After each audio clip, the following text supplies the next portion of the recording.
Ya. Oke. Ini emang nanti agak berat.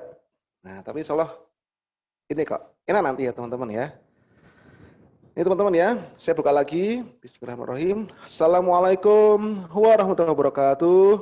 Waalaikumsalam Warahmatullahi wabarakatuh. Ya dengan semua, alhamdulillah ya nggak kerasa sudah sedemikian lamanya ya kita juga nggak ketemu ya, dan juga sedemikian lama juga ya kemarin juga kuliahnya libur dulu ya teman-teman ya, seperti itu. Dan alhamdulillah di awal tahun yang baru ini ya tahun 2021 ini memang kita pilih tanggal yang bagus nih 11 Januari 2021 ya, kita mulai kuliah perdana kita. Untuk teman-teman yang yang di gelombang pertama, ini sekarang di paket C istilahnya atau level C. Sedangkan kalau untuk yang di teman-teman yang di gelombang kedua, ini ada Mas Kelvin seperti itu. Ada juga Mas Rian ya. Sebenarnya ini kalian masuk ke level B atau paket B ya, tapi kita gabungkan sama teman-teman yang gelombang pertama, ini biar lebih seru juga ya. Jadi soalnya nanti materinya ini teman-teman walaupun mungkin di istilahnya di level B mungkin kalian masih belum dapat ya, nggak apa-apa, ini kita sudah sesuaikan kok, nggak akan ketinggalan istilahnya itu tidak ada yang miss nanti ya, udah kita combine, jadi biar nanti kita sekali penyampaian dulu nggak berulang-ulang ya, seperti itu ya. Nah nanti ini Mas Kelvin silakan nanti kenal sama teman-temannya sendiri ya, ini ada banyak teman kalian seangkatan sebenarnya, cuman beda gelombang aja ya, seperti itu ya. Oke teman-teman ya, di hari ini kita akan belajar bareng ya tentang pengukuran metrik dan data analisis untuk yang pertemuan pertama ini ya teman-teman ya. Oh iya, ini suara saya Pak, ses gitu teman-teman. Aman Pak. Aman Pak, aman. Aman ya. Aman. Mungkin di saya nih kayaknya, kayak di suara di saya itu kayak ada ngesesnya gitu loh di sini nih. Nah ini udah nggak ada nih. Oke. Oke teman-teman semua ya. Jadi gini ya. Kita kembali ya ke dulu di konsep marketing ya. Jadi ketika kita kemarin belajar ya di mata kuliah fundamental desain marketing ya kemarin ini, kita memahami bahwa sebenarnya tujuan utama dari sebuah marketing ya ini adalah untuk memberikan hasil yang maksimal ya bagi keuntungan perusahaan. Percuma kalau kita makan marketing, tapi malah yang jadinya boncos, jadinya rugi, ya.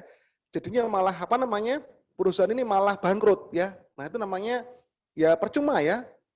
Ketika kita melakukan sebuah marketing ya. Jadi marketing itu memang tujuan akhirnya teman-teman ya. Jadi dengan kemarin kan kalau kita ingat waktu di kuliah kita yang kemarin ya, fundamental pemasaran dan desain marketing ya. Marketing sendiri kalau kata Pak Laksana Utama Suhud ya, marketing itu bagaimana kita ini punya perusahaan itu harus ya ini lebih baik ya, selalu lebih baik di mata pelanggan dibandingkan para kompetitor kita ya. Jadi kita harus tampak lebih baik dari para kompetitor, kita harus lebih baik, entah produk, entah layanan, entah apapun ya, itu harus lebih baik ya. Nah goalnya apa sih?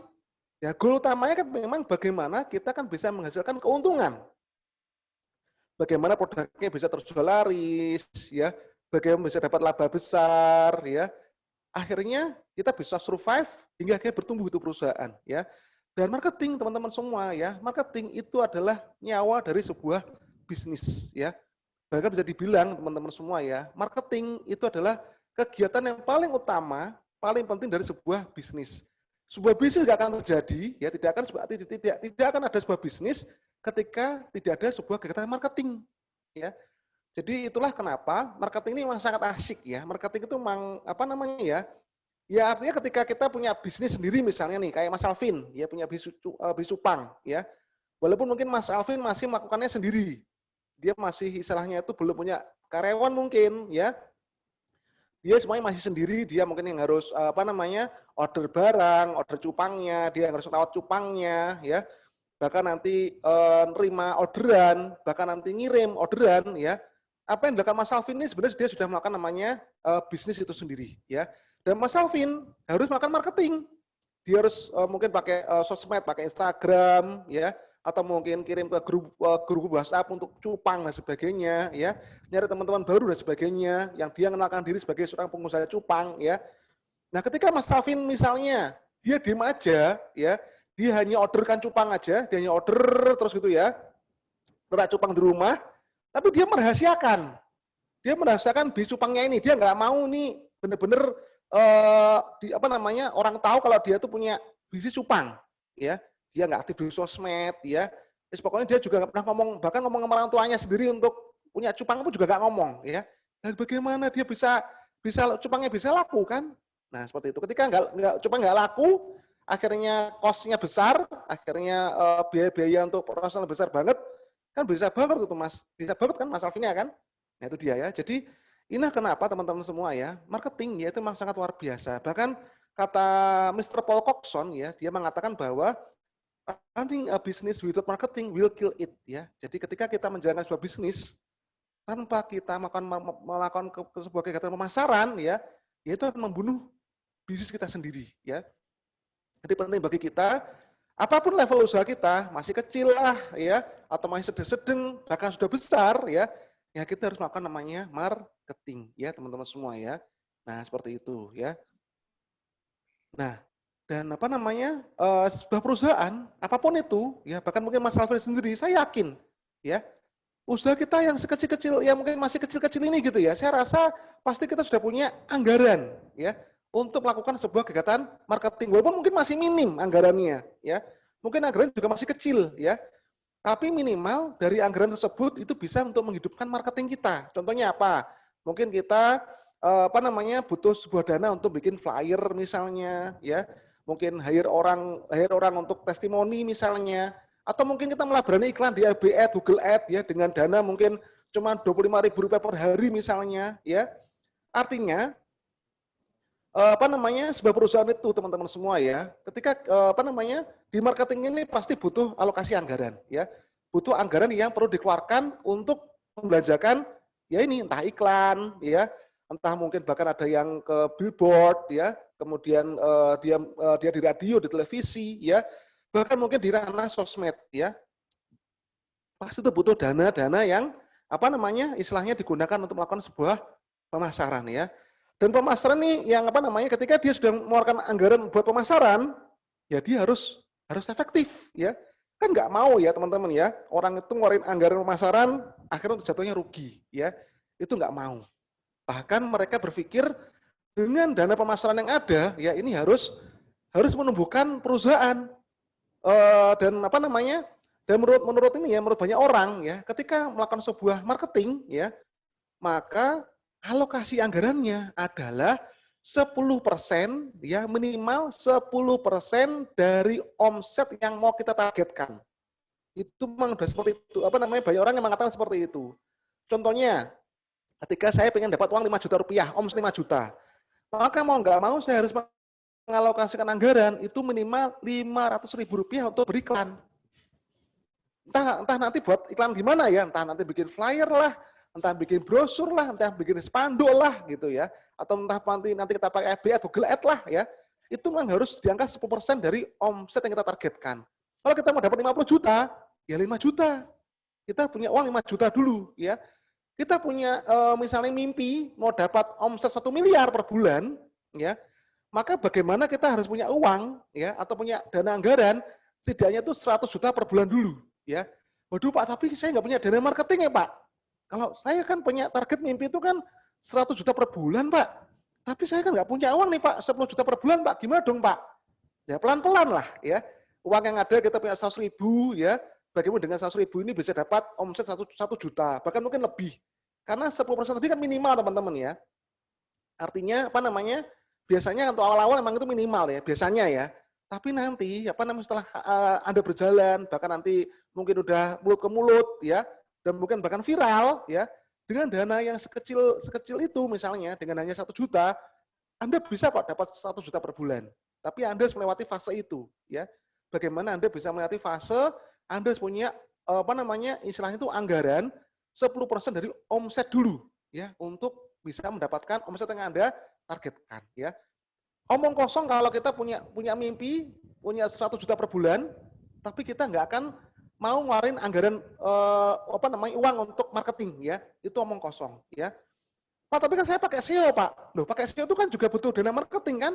Kita perlu beli domain, perlu beli hosting ya, perlu bangun SEO-nya sendiri. Bahkan mungkin kalaupun kita kerja sendiri, bangun SEO-nya kan kita juga butuh dana marketing untuk diri kita sendiri kan? Untuk makan, untuk biaya lembur, ya kan? Jajan. Kan saya yakin ketika kalian bikin website ya, dan sampai lembur-lembur pasti kan butuh logistik toh. Nah, itu kan sudah namanya dana biaya marketing juga kan? Iya enggak? Ya kan? Nah, jadi apapun itu perusahaan ya, bahkan dia istilahnya itu levelnya masih kecil apapun, pasti dia punya namanya alokasi anggaran buat marketing. Dan ini harus efektif teman-teman ya. Jangan sampai ketika kita punya anggaran marketing ya, itu akhirnya dia sia-sia saja. Uangnya keluar, set gitu kan, tapi akhirnya nggak balik karena mungkin jadi boncos ya, dia rugi teman-teman ya. Nah, jadi harus bagaimana dong ya agar perusahaan ya tidak boncos dalam mengeluarkan anggaran untuk kegiatan marketing ya. Nah, ini gimana kira-kira ya? Karena gini teman-teman, banyak perusahaan yang dia itu tuh merasa boncos ya ketika dia melakukan biaya marketing ya, itu banyak banget ya. Bahkan ada perusahaan yang dia tuh dia tuh pelit ya. Pelit untuk istilahnya di dana marketing itu dia pelit. Ada juga yang seperti itu ya. Kenapa? Karena dia itu takut untuk ya boncos, takut untuk rugi ya. Dan memang boncos itu teman-teman ya, itu memang sebuah keniscayaan dalam kita melakukan upaya-upaya marketing ya. Tapi cuma bagaimana caranya agar enggak boncos-boncos banget ya. Bagaimana caranya agar dana kita tuh walaupun boncos, tetap kita dapat hasil yang banyak.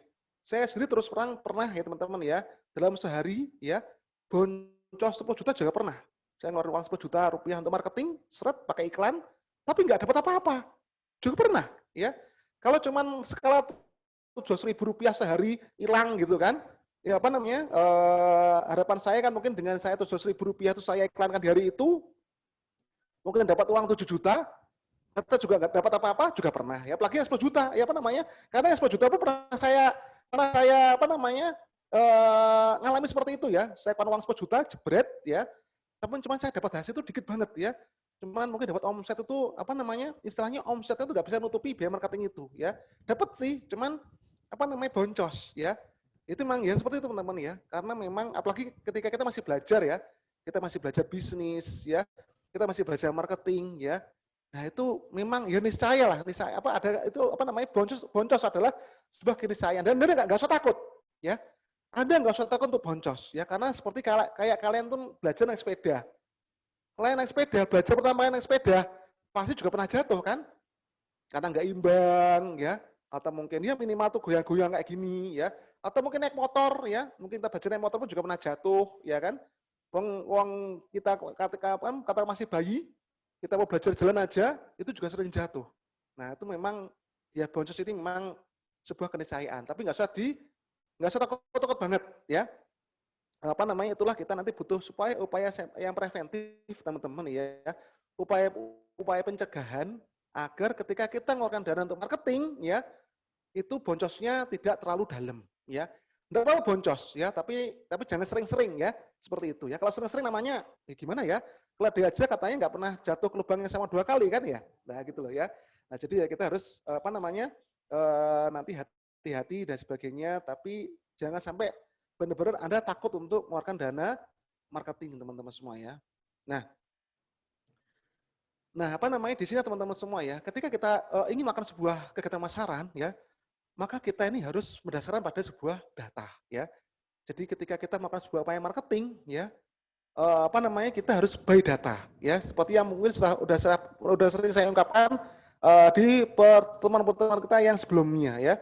Kita harus by data ya. Feeling boleh ya, feeling boleh. Tapi feeling ini nanti harus dijadikan data, harus dicari datanya ya. Berdasarkan pada feeling aja. Nanti takutnya malah Anda gagal ya, seperti itu ya. Dan data ini tentunya adalah data yang bisa diukur ya. Nah, jadi biar nanti kita bisa artinya ketika kita melakukan sebuah upaya pemasaran ya, ini kita benar-benar itu tahu ya. Ini strateginya harus yang seperti apa. Ya minimal kayak kemarin lah ya. Kita harus tahu ini barang kebutuhan atau barang keinginan ya. cocoknya pakai Google Ads atau FB Ads misalnya seperti itu ya. Kemudian nanti kita harus keluarin dana itu minimal berapa dulu misalnya ya. Nah, saingan kita para kompetitor kita itu siapa aja, mereka udah ngapain aja, ya itu kita harus punya datanya semua teman-teman ya. Biar apa? Biar nanti pemasaran kita tuh nggak serampangan ya. Dan pemasaran tanpa data, ya pemasaran yang tanpa data itu seperti kita itu naik motor, naik mobil, ya, tapi kita itu matanya tertutup, ya, matanya tutup atau gelap, ya, lampunya mati. Kita jalan di tengah malam dan lampunya mati semua, lampu motornya mati, ya, lampu jalan juga mati, ya. Itu kan potensi kita untuk kecelakaan sangat tinggi sekali, betul nggak? Ya kan? Nah sama seperti kita ketika kita melakukan sebuah upaya pemasaran, ya. Jadi kalau kita nggak by data, ya ini sama-sama kita kayak naik motor itu atau apa namanya mobil itu benar-benar dalam keadaan yang gelap gulita, ya. Nah ini bahaya teman-teman semua, ya. Dan tanpa data, Anda itu nanti hanya bisanya itu meraba-raba saja, ya. Dan Anda tuh hanya bisa mengandalkan feeling serta selera personal yang mungkin itu belum tentu tepat, ya, belum tentu tepat untuk kebutuhan di pasar sendiri, ya. Nah akhirnya Anda jadi rugi di situ, ya. Nah di sini Anda nanti memang teman-teman semua ya, sebelum Anda melakukan sebuah upaya pemasaran, ya, maka Anda butuh yang namanya data untuk acuan teman-teman ya, acuan sebelum memutuskan untuk mengeksekusi sebuah ide di situ, ya. Jadi Anda butuh sebuah data, ya contohnya kayak kemarin waktu ketika saya sudah ngomong sama teman-teman ya, ketika saya nangani yang namanya Zaidan Mall itu ya, yang perlengkapan umroh dan haji yang saat ini juga masih gini ya, masih turun ya teman-teman ya, masih belum normal lagi ya seperti itu. Dulu kami menemukan paket perlengkapan haji dan umrohnya, ketemu produk itu kan karena dari hasil riset kami ya. Dari bagaimana kita melihat para kompetitor kita di Indonesia seperti apa ya, dan di luar negeri seperti apa. Makanya kita akhirnya kita tahu kita harus melakukan langkah seperti ini ya, seperti itu ya. Nah, kita butuh data teman-teman ya.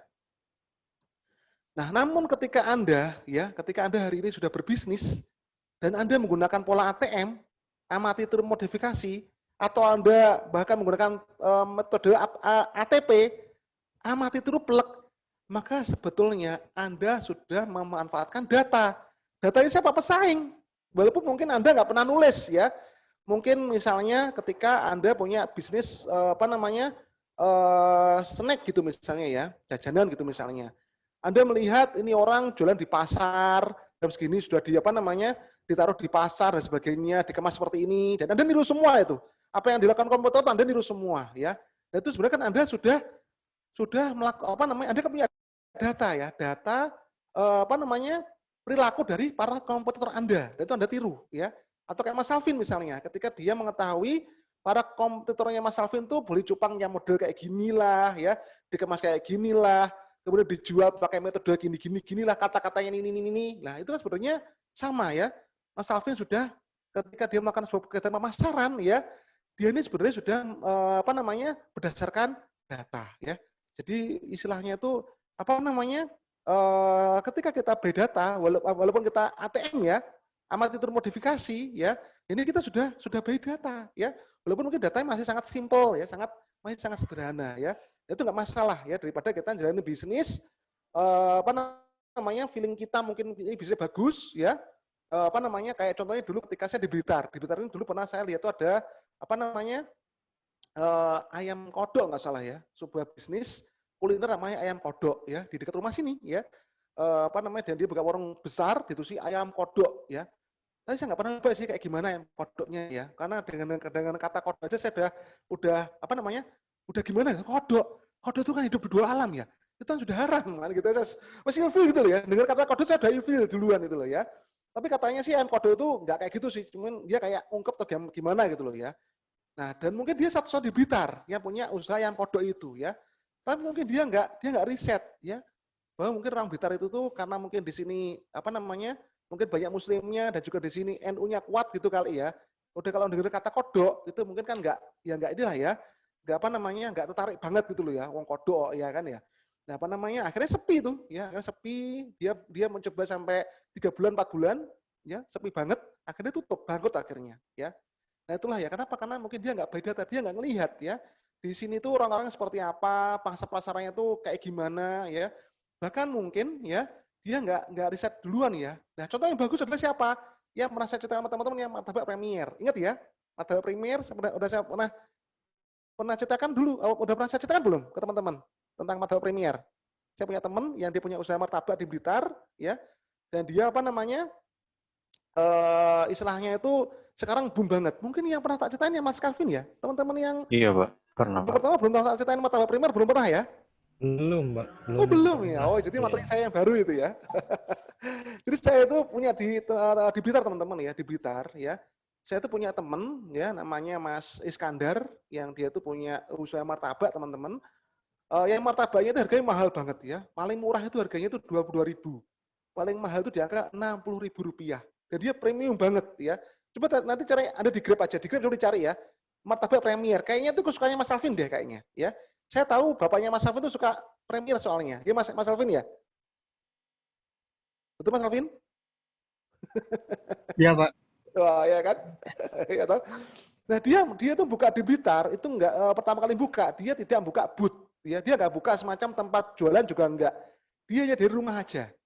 Dia hanya di rumah online, ya, dia manfaatin Grab, manfaatin medsos seperti itu untuk ngetes mana apakah produkku ini diterima pasar, ya. Dia awalnya ke teman-teman dulu, ya teman-teman dia dulu dites dulu, bahkan ada yang dikasih gratis dulu sama dia. Ternyata pasarnya bagus. Dan dari situ, dari rumah itu teman-teman, dia cuma buka 6 bulan dari rumah, ya. Dan dari sana dia tahu sebuah data mengatakan bahwa tempat terbaik, ya, yang istilahnya apa namanya banyak pelanggannya, yang di sekitar itu banyak pelanggannya martabak Premier itu di jalan namanya jalan W.R. Supratman. Itu sama saya itu jaraknya cuma 700 meter, ya, hanya 700 meter dari rumah saya ini, ya. Kenapa? Karena banyak orang yang pesan dari situ, ya. Kan dia kan pakai aplikasi kan, pakai Grab, ya, pakai medsos yang semuanya ada di data teman-teman. Ini alamatnya mana dan semua delivery dia dulu, ya. Walaupun apa namanya yang pakai medsos pakai dia, kalau yang Grab tentu pakai ini ya, pakai aplikasi Grab ya. Jadi di sana dia tuh merekap mana alamat ini ya, atau mungkin daerah yang paling banyak pelanggan saya. Ketemulah di situ namanya Bendogrit ya. Bendogrit sama Sentul itu daerah saya sini. Nah, dia dari data itulah dia memutuskan buka martabak Premier di Jalan W.R. Supratman itu. Dan akhirnya sekarang nggak karuan teman-teman, laris banget ya. Bahkan sekarang dia berani buka booth yang kedua di Jalan Veteran ya. Dan itulah teman-teman ketika ketika kita berbisnis by data ya. Jadi nggak rugi. Coba kalau misalnya Mas Iskandar buka langsung ya semacam mungkin ruko atau bahkan mungkin booth kecil ya di di dekat PIPP sini misalnya ya, ngawur gitu katakanlah, belum tentu mungkin hasilnya kayak hari ini ya, bahkan mungkin dia akan bangkrut ya ketika dia apalagi harga martabaknya mahal-mahal teman-teman ya, premium banget, harga itu di atas 22.000 ya, mahal banget. Sedangkan kalau martabak yang lain di Blitar kita tuh beli martabak 18.000 aja udah enak gitu loh ya, dia itu 22.000 paling murah, bayangin ya. Tapi luar biasa sekarang omsetnya di angka 4 jutaan teman-teman, 2 sampai 4 juta per hari. Ngeri ya. Omsetnya segitu omsetnya per hari loh. Omsetnya per hari itu 2 sampai 4 juta per hari ya. Ngeri kan? Nah, dari big data ini ya, itulah kenapa pentingnya ya kita ini big data ya. Jadi dengan kita big data teman-teman ya, maka ketika kita melakukan bisnis ya, ini kita tidak dengan mata tertutup ya, kita tidak lagi by feeling ya. Tapi benar-benar semua itu terlihat jelas ya.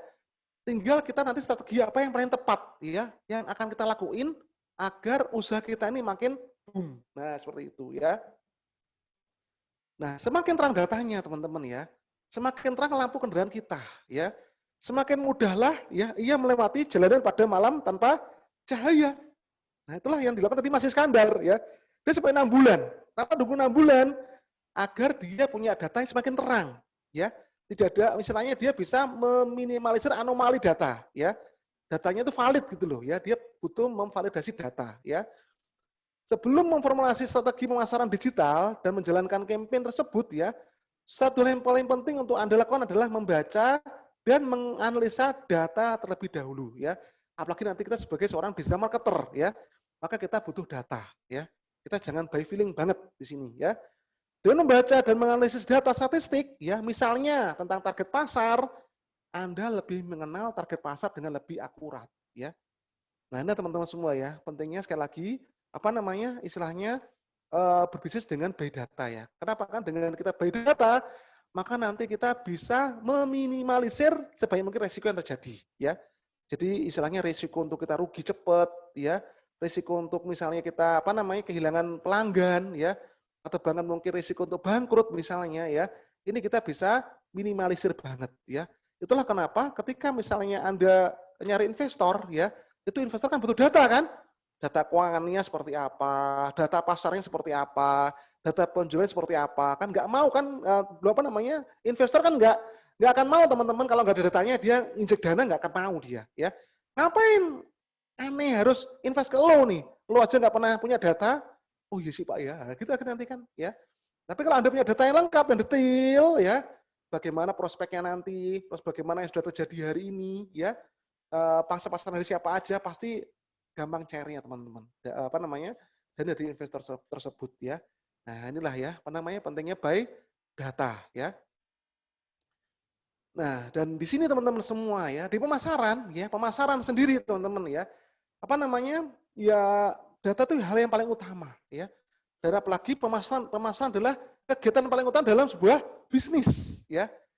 Nah, di sini teman-teman semua ya, untuk kita bisa dapetin data yang tepat ya, untuk nanti istilahnya memutuskan ya, kita nanti sebagai pengambil keputusan ya, yang mana mungkin kalian di sini sebagai owner nanti, owner perusahaan kalian sendiri, atau mungkin Anda nanti adalah seorang manajer ya, manajer pemasaran digital misalnya ya, atau nanti Anda adalah seorang pelaku pemasar digital ya, agar Anda nanti punya data yang tepat dan Anda tadi nggak salah ya, nggak salah eksekusi sebuah strategi ya. Nah, disinilah yang namanya kita butuh namanya metrik pemasaran teman-teman ya, metrik pemasaran ya. Ya mungkin metrik ini kalau waktu kita belajar matematika dulu di SMA apa ya? Metrik metrik itu kan gimana dulu itu kan rumus-rumusnya gak karuan ya. Ya, ternyata pemasaran juga punya metriknya teman-teman ya.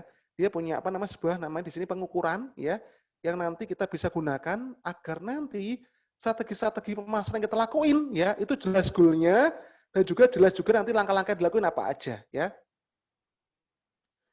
Nah, metrik pemasaran teman-teman kalau mau definisi ya, metrik pemasaran adalah sebuah adalah apa namanya pengukuran ya terhadap hasil-hasil dari aktivitas pemasaran yang dapat dihitung secara kuantitatif, bukan kualitatif.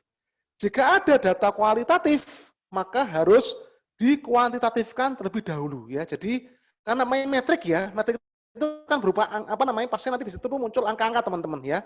Dan ini memang harus kuantitatif ya. Kita nggak bisa di sana itu kualitatif teman-teman ya. Kalaupun kualitatif nanti dijadikan dulu kuantitatif.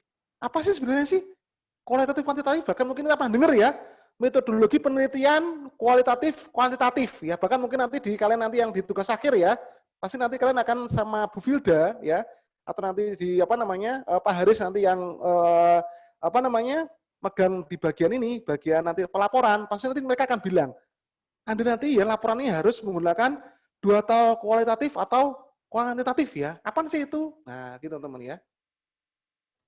Data kualitatif ya, itu data yang diambil dalam bentuk kata. Nah, bisa jadi pernyataan ya, bisa jadi pendapat atau sikap ya. Jadi ini kalau kualitatif itu hanya berupa kata-kata, teman-teman ya. Dia deskriptif ya. Misalnya bagaimana persepsi atau sikap seseorang tentang kegiatan promosi sebuah perusahaan ya. Maka nanti dia akan menulis di situ ya. Jadi kalau kualitatif itu dia memang lebih ke arah kita itu minta pendapat ya. Kita minta sikapnya dia dan dia itu menjelaskan berupa kalimat ya, berupa kata-kata. Itu kualitatif ya. Sedangkan kalau data kuantitatif ya, itu data yang diambil berupa nominal angka pasti atau data yang dapat diukur dalam bentuk suatu skala numerik. Nah, itu baru data kuantitatif ya. Nah, di metrik ini yang kita gunakan ya secara umum nanti adalah kuantitatif ya. Dan apa itu kualitatif? Mungkin Anda makan survei misalnya ya. Anda kan survei yang di mana di survei itu mungkin ada sebuah pertanyaan ya. Bagaimana sikap Anda dengan kebijakan vaksin COVID-19 ini misalnya seperti itu ya. Nanti kan masyarakat kan dia ini ya, dia nulis di situ ya. Tapi mungkin dari tulisan tersebut, ya dari apa yang dikatakan masyarakat tadi, Anda bisa melakukan sebuah pengkuantitatifan data. Mungkin dari sana dari sikap yang secara umum ya, secara umum itu mungkin ada yang sama mungkin ya. Mungkin dari pernyataan itu ada yang sama. Itu kan Anda hitung ya. Anda hitungin oh ternyata ada yang ada yang mengatakan nggak setuju. Oh ada yang mengatakan setuju karena ini ya. Nah, ternyata ininya itu alasan tadi itu ada yang sama dengan yang lain. Itu Anda hitung ya. Jadilah nanti nanti bisa digrafikkan ya, bisa dijadikan semacam grafik gitu loh ya. Nah, itu baru itu namanya dikuantitatifkan ya. Jadi metrik teman-teman ya, metrik pemasaran di sini atau bahkan metrik apapun ya, itu memang harus menggunakan data kuantitatif ya, tidak bisa menjadi data yang kualitatif ya. Data yang kualitatif kalau kita keluarkan pun di publik ya, itu pun juga kan sulit dipahami orang ya. Ketika kita mengeluarkan hasil surveinya itu kata-kata semua ya, kata-kata semua. Itu gimana orang bacanya kan? Sulit toh, ya kan? Tapi ketika dikuantitatifkan, orang baca kan enak kan. Oh, ini naik, oh ini grafiknya turun kan gitu kan. Bisa dibikin kurva gitu loh ya. Kalau kualitatif kan dia nggak bisa dibikin kurva, teman-teman kan? Seperti itu ya. Nah, di sini pun teman-teman semua ya, apa sih Pak Wawan? Hubungan antara metrik pemasaran ya dengan manajemen pemasaran itu sendiri ya. Jadi begini teman-teman ya, mungkin waktu kita di materi kita yang pertama kemarin ya, di dalam fundamental marketing ya, dan juga di fundamental design marketing ya, kita kemarin memahami ya, bahwa ketika kita ingin melakukan sebuah kegiatan marketing ya, hal yang pertama kita lakuin adalah kita melakukan riset dan analisis dulu ya. Kemarin kan kita belajar ya, kayak SWOT, BMC, ya kan, bahkan mungkin marketing mix dan sebagainya kan. Nah itu kan ada di sini nih ya, di tahapan yang istilahnya itu ya dari riset and analysis ini, kemudian kita juga memahami ya melalui market dan customer kita. Nah kita di sini kan kita bisa menggunakan BMC di sini kan ya. Kemudian STP ya, segmenting, targeting, dan positioning ini kan kemarin juga sudah kita bahas juga kan beberapa di sana ya. Yang ini juga kita bisa menggunakan yang marketing mix, kita juga bisa menggunakan yang BMC juga ya. Dan kita juga bisa pakai STP itu kan bisa kita analisis menggunakan BMC seperti itu ya. Kemudian kita menentukan goal ya, goal dari marketing kita ya, objektifnya kira-kira apakah untuk awareness ya, apakah untuk consideration ya, apakah untuk conversion misalnya ya kan, apakah untuk loyalty, advokasi ya. Nah, itu kan kemarin kita juga ada bahas ini juga kan ya. Goal dari marketing nanti seperti apa kan? Bahkan mungkin goalnya yang utama adalah bagaimana kita bisa dapat omset misalnya ya. Dapat laba juga nanti kan akhirnya kan ya. Nah, baru di sana kita breakdown ya. Strategi marketing kita. Strategi marketing dan juga nanti program-programnya kan apa aja ya. Mungkin misalnya nanti kita ada promosi diskon 50% misalnya ya, atau mungkin nanti kita mengadakan event pameran ya, event workshop ya, atau mungkin kita mengadakan kayak Kumon misalnya, ya, dia mengadakan misalnya free trial ya, coba gratis ya, dan seterusnya. Ini kan ada di sini ya. Ini di ranah untuk strateginya di sini. Nah, dari situ teman-teman semua, dari yang kita lakukan sampai marketing strategi program ini ya, baru kemudian kita lakukan hitung-hitungan metriknya ya. Kita lakukan juga kontrol implementasinya seperti apa ya. Karena kalau kita ya sibuk di riset ya, sampai hanya sibuk di marketing strategi aja, sampai kita eksekusi misalnya, tapi kalau kita kita istilahnya introspeksi misalnya kan, kita telah lagi, nah bisa jadi mungkin marketing kita yang kita lakuin ya jadi hanya bagus di masa-masa itu aja. Nanti setahun lagi, 2 tahun lagi dia sudah akan semakin turun ya. Dan banyak perusahaan teman-teman, ya dia hanya sampai sini ya. Dia stop sampai sini, dia stop. Dia merasa sudah cukup sampai sini ya. Dia enggak ke sini ya, dia enggak sampai arah sini. Dulu pernah teman-teman malah tak ceritain kan yang gelombang pertama ini, yang tentang kisah saya waktu bangun Orlin, saya tiker pernah ya. Ya sampai saya collab di situ saya pernah cerita kan, saya jualan tiker lipat ya, tapi akhirnya saya kalah dengan Cina yang dia bisa jualan sampai harga separuhnya kan, saya pernah cerita kan. Nah itu adalah efek ketika saya tidak sampai sini ya, saya juga menyadari ya dulu ya, saya nggak sampai sini teman-teman ya, saya nggak sampai matriks ini, saya nggak sampai ya, saya stop sampai sini aja ya. hasilnya bagus, ya, labanya gede, itu dia udah seneng banget, ya. Akhirnya stop, ya wes, mikirnya iki wes, apa namanya, hidup itu udah di atas awan gitu loh, ya. Wes santai, nanti uang akan dapat terus, gitu kan. Nggak ngerti kalau yang terjadi kemudian, ya, ada musuh yang nyerang, ya, ada apa namanya pemain baru sebenarnya, tapi dia tuh mungkin belajar, ya, dia beli data, ya. Di Indonesia itu hari ini yang trendingnya apa, barangnya harganya berapa, ya, ini bisa tak jual berapa misalnya. Dan dia datang ke Indonesia, jebum, ya, akhirnya saya langsung ya nggak karuan ya, karena harga jual barang saya itu adalah apa namanya, maaf, harga yang saya ambil dari pabrik ya, itu ternyata harga jual dia di retail ya. Dan saya lemes saya lemes akhirnya kan. Gimana saya bisa jualan ya? Harga barangnya sama, jenisnya sama ya, tapi harganya separuh lebih murah daripada saya ya. Nah, karena saya nggak ukur di sini, harusnya saya ukur di sini ketika ada di metrik yang jelas ya, ketika misalnya nih apa namanya grafiknya ada naik ya, kan di situ nanti di metrik ini teman-teman, di metrik kan nanti kita bisa ngitung ya, omset kita berapa ya, omset kita berapa, biaya marketing yang kita keluarin itu berapa. Ketika dia terus bersesuaian ya, ini bagus ya. Tapi ketika biaya marketing ini ya, dia itu melebihi omset akhirnya, seperti ini ya, dan omset makin turun, ya omset makin turun, biaya marketing itu mungkin terus naik atau mungkin dia malah standar, dia biasa aja ya. Jadi biaya marketing itu dia grafiknya tuh mungkin dia apa namanya, dia itu konstan ya, tapi omset turun. Nah ini udah bahaya ya. Karena biaya marketing yang dikeluarkan teman-teman itu harus apa namanya istilahnya itu tuh sejalan dengan omsetnya. Ketika biaya marketing itu kita apa namanya terus kita naikkan ya, maka omset harus naik terus grafiknya ya. Ketika biaya marketing kita itu konstan ya, maka omset kita itu minimal harus konstan juga, minimal harus konstan ya. Naik dikit konstan lagi, naik dikit konstan lagi. Tapi ketika biaya marketing tetap ya lurus, biaya marketing lurus, tapi omset tiap harinya ya ini sudah kelihatan turun, atau omset bulanannya dia turun, grafiknya turun. Nah ini bahaya ya. Itu bahaya, kecuali kalau biaya marketing juga biaya marketing turun ya, omset turun itu wajar ya. Karena mungkin anggaran marketing kita anggarkan untuk yang lain misalnya ya.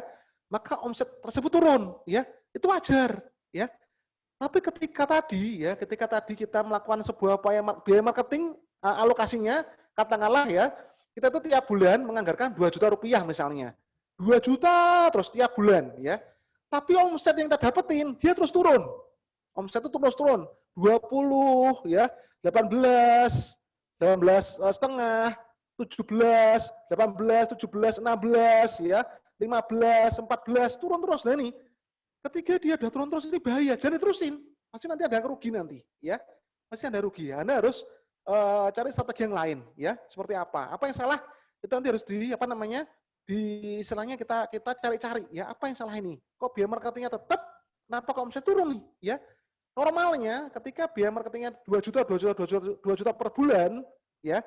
Harusnya omsetnya itu stabil di angka 20 juta, 20 setengah juta, 21 juta, 20 juta lagi ya.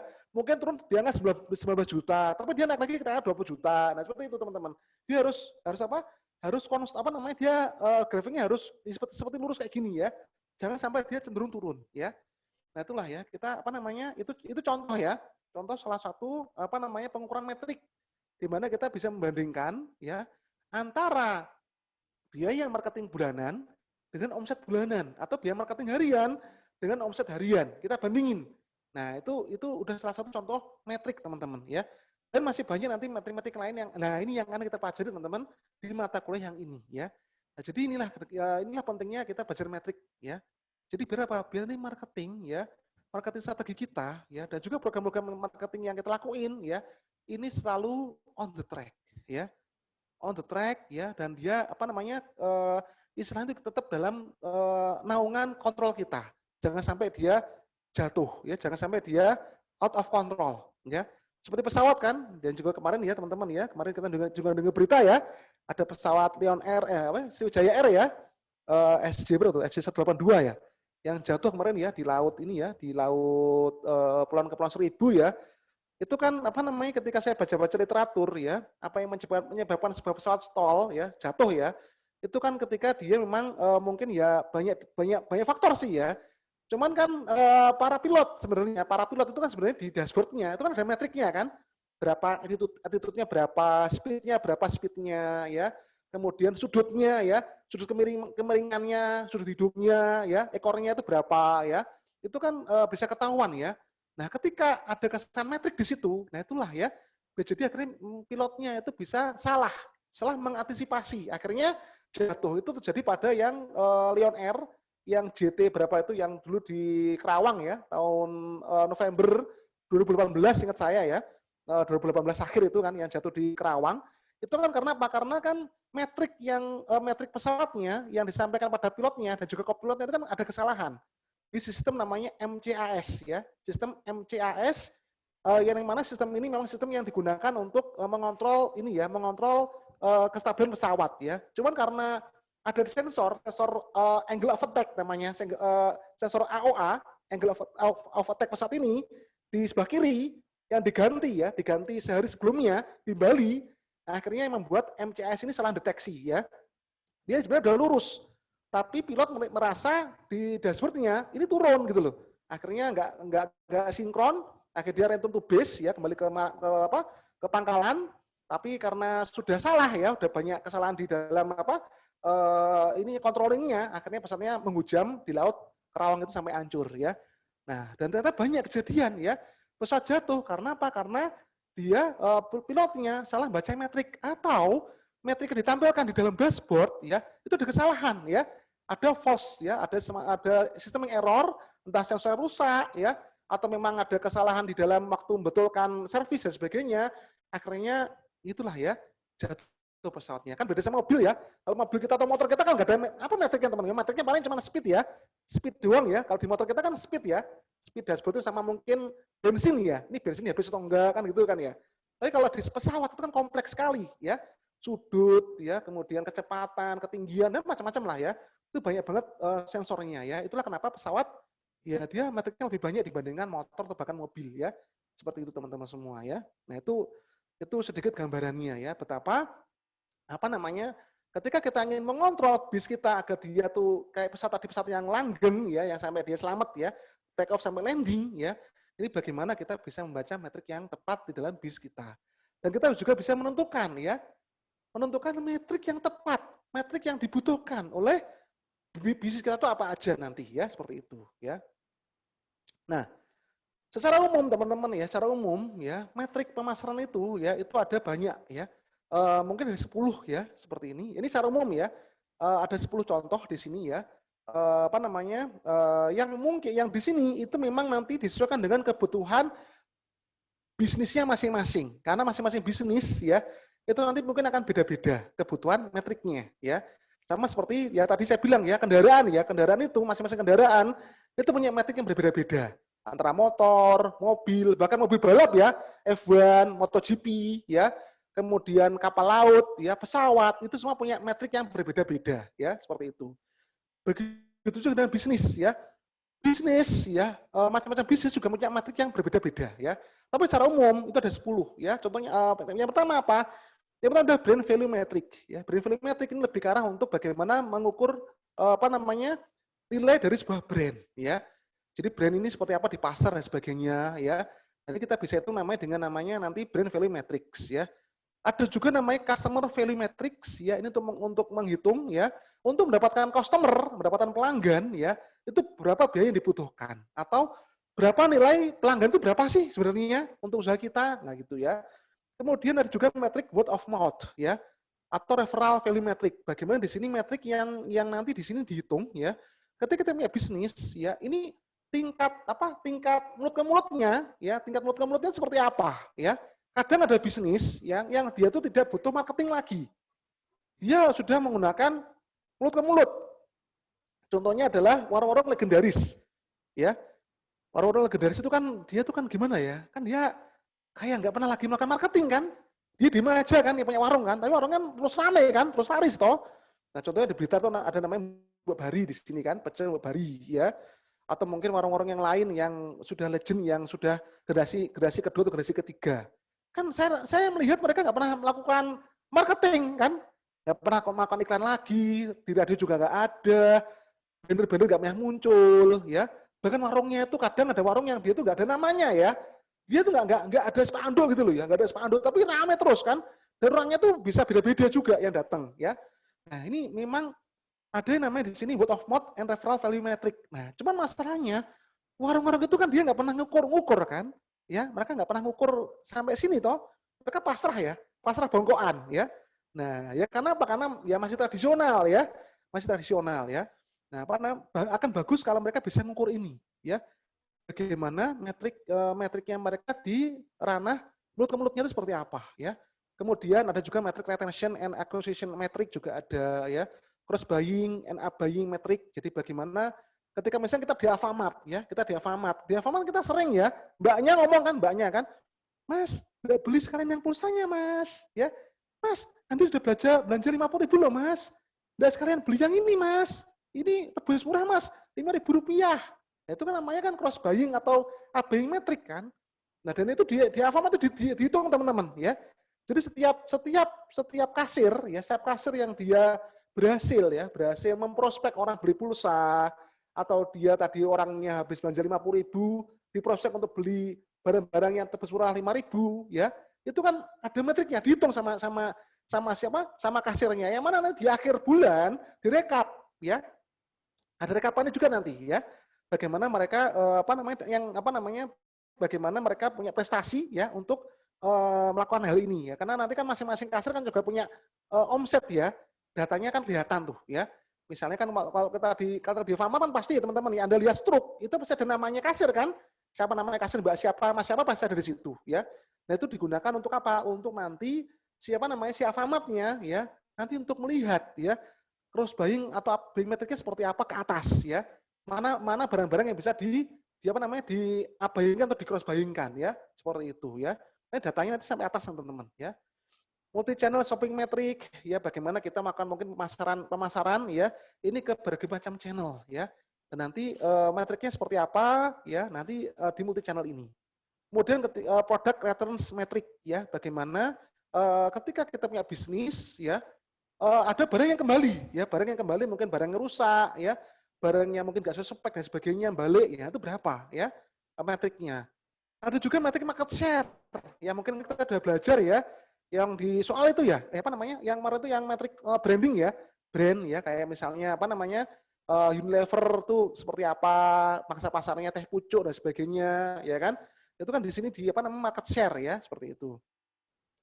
Kemudian share of requirement ya, dan juga customer satisfaction ya, dan masih banyak yang lain. Banyak banget. Metrik itu banyak banget teman-teman, bahkan mungkin bisa lebih dari 50 ya.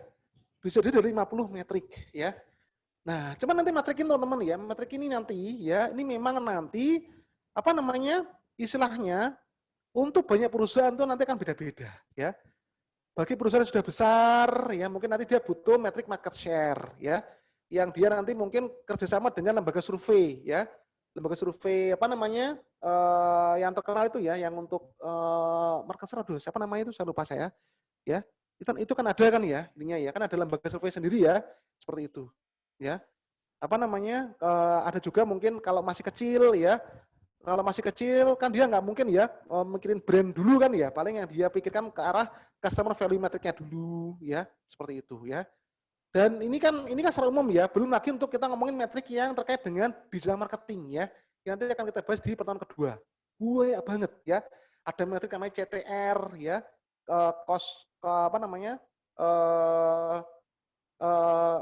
CTR tuh click through rate ya, CPM ya, ada juga yang namanya nanti di sana ada traffic sendiri ya, traffic berapa kunjungan visitornya ya. Belum lagi nanti ada ROI, return of investment dan sebagainya, banyak banget nanti ya. Nah, nanti tinggal bagaimana kita menyesuaikan ya, metrik apa yang paling tepat untuk bisnis kita ya. Nah, kalau ini memang secara umum ya, ini memang bukan ke arah digital marketingnya, tapi ini adalah pemasaran secara umum ya. Pemasaran yang istilahnya itu masih ya secara umum lah ya, yang berlaku, yang juga ini bisa kita lakukan baik untuk bisnis yang digital, yang full digital, ataupun yang non digital ya. Itu seperti ini ya. Nah, Pak Wan itu apa sih Pak? Kira-kira Pak ada contohnya nggak Pak? Nah, nanti Anda googling ya. Cari-cari ini ya. Contoh brand volumetric seperti apa ya, customer volumetric seperti apa ya, word of mouth and referral volumetric seperti apa ya. Tapi secara singkat tuh seperti ini contohnya ya. Nah, nanti contohnya seperti ini teman-teman ya. Jadi nanti apa namanya? Tadi kan saya bilang ya, metrik itu kuantitatif ya, bukan kualitatif ya, tapi adalah kuantitatif berupa angka. Contohnya ketika ini contoh ya, ketika misalnya ada sebuah survei ya, survei dari tingkat apa namanya? Istilahnya itu kepuasan pelanggan ya. Mungkin ketika juga lakukannya ketika kita di Grab dan sebagainya kan, ngasih jempol dan sebagainya itu kan ya. Nah, atau mungkin di pertanyaan seperti ini, dari skala 0 sampai 10, ya, apa namanya, Anda ini kira-kira, apa namanya, tingkat angkanya untuk merekomendasikan ke teman tuh ya, merekomendasikan service ini ke teman itu berapa? Dari 0 sampai 10. Mungkin saya milihnya mungkin di sini angkanya 7 misalnya, ya, angka 7, ya. Maka nanti di bawahnya akan kelihatan, ya, di dashboardnya. Yang promote ya, yang di angka 9-10 itu 59%, ya. Yang pasif 24%. Yang detraktor atau mungkin nggak suka itu 17%, ya. Nah, nanti kan muncul angka seperti ini, ya. Dan dari sini kita tahu bis kita ini kira-kira tuh kayak gimana, ya. Apakah layak untuk direferalkan, ya, dipromosikan mood ke mood atau enggak, ya kan? Nanti dari sini kita bisa bercermin. Wah, ya Allah, kok malah ya?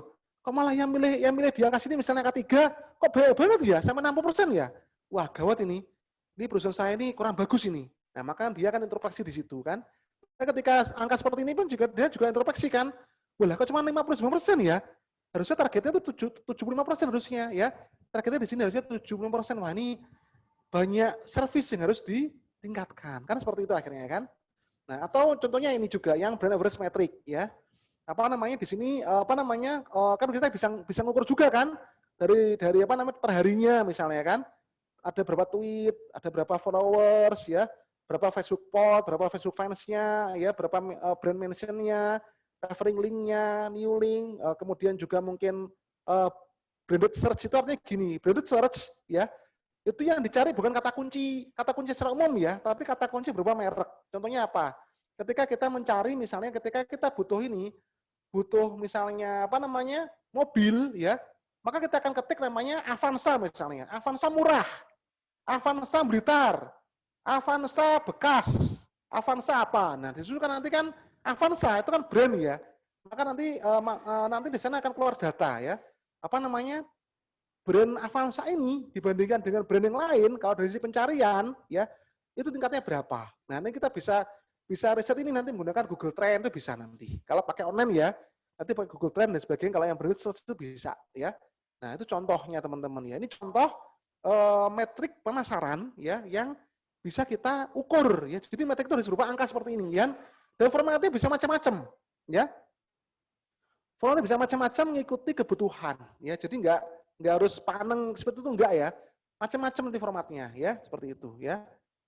Jadi apa namanya? Jadi di metrik ini ya, ini memang banyaknya metrik di sini teman-teman ini juga punya nanti banyak format ya, punya banyak format metrik ya, dan itu pun tidak kaku sebenarnya sih, sesuai dengan kebutuhan perusahaan kita aja ya.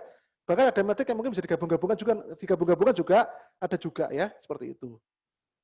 Nah ini contoh metrik teman-teman, contoh metrik yang dibutuhkan di sebuah ini ya, sebuah toko retail ya. Jadi di sebuah toko retail ya apa namanya dibutuhkan metrik itu seperti ini teman-teman ya. Jadi apa namanya nanti ada transaksi informasi transaksi di situ ya. Dari sisi customer levelnya ada profit, retensi, frekuensi ya, monetary value, acquisition profit, retention profit, interposition time, product returns ya. Ini di sisi customernya ya.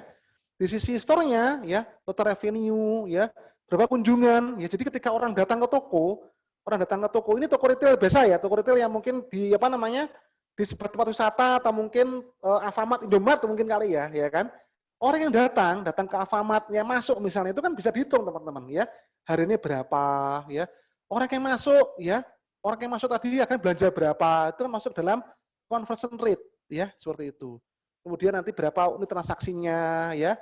Kemudian rata-rata, ya, rata-rata harga retailnya, berapa ordernya tiap harinya, berapa order, apa rata-rata order tiap harinya, atau apa namanya di toko itu, ya. Berapa profit marginnya, ya, dan seterusnya, ya. Jadi kan memang di sisi ini aja, di sisi metriknya yang apa namanya tentang transaksi itu bisa ada dua.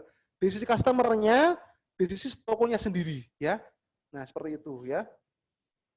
Kemudian di sisi customer juga tentang customer lifetime value-nya, customer referral value-nya, ya.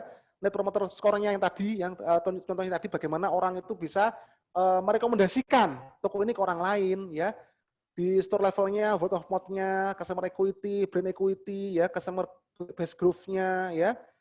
Kemudian di marketing, di sisi informasi marketingnya, ya, bagaimana dari sisi apa namanya spending marketing seperti apa, awareness-nya, ya, awareness-nya di toko itu seperti apa, ya. Di sisi kompetitifnya, ya, bagaimana dari sisi share of wallet-nya seperti apa, ya. Dari sisi finansialnya, ya, shareholder value-nya, stock price-nya seperti apa, ya. Nah, ini contoh ya. Waduh Pak, ini bahasa Inggris kabut tuh Pak. Nggak paham saya, ya.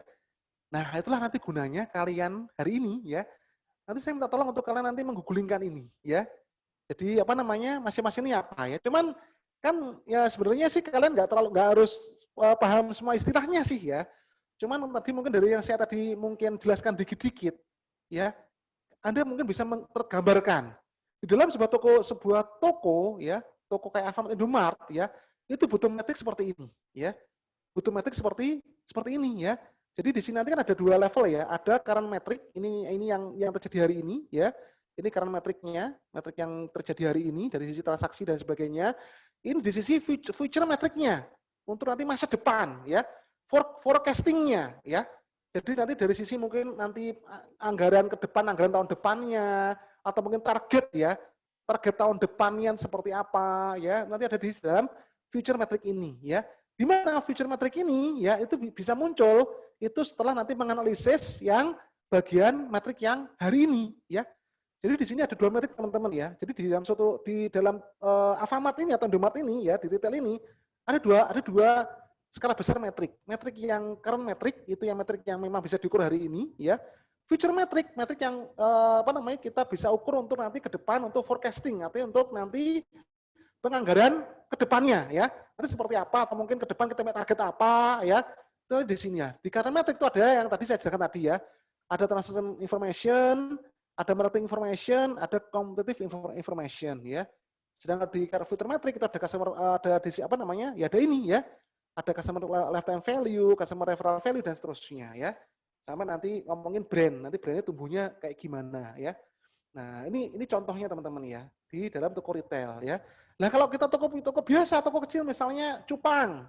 Cupangnya Mas apa? Mas Alvin misalnya, katakanlah ya. Paling nanti kalau di Mas Alvin kan yang dibutuhkan kan paling ini kan dari sisi profitnya, di sisi customer per customer ya.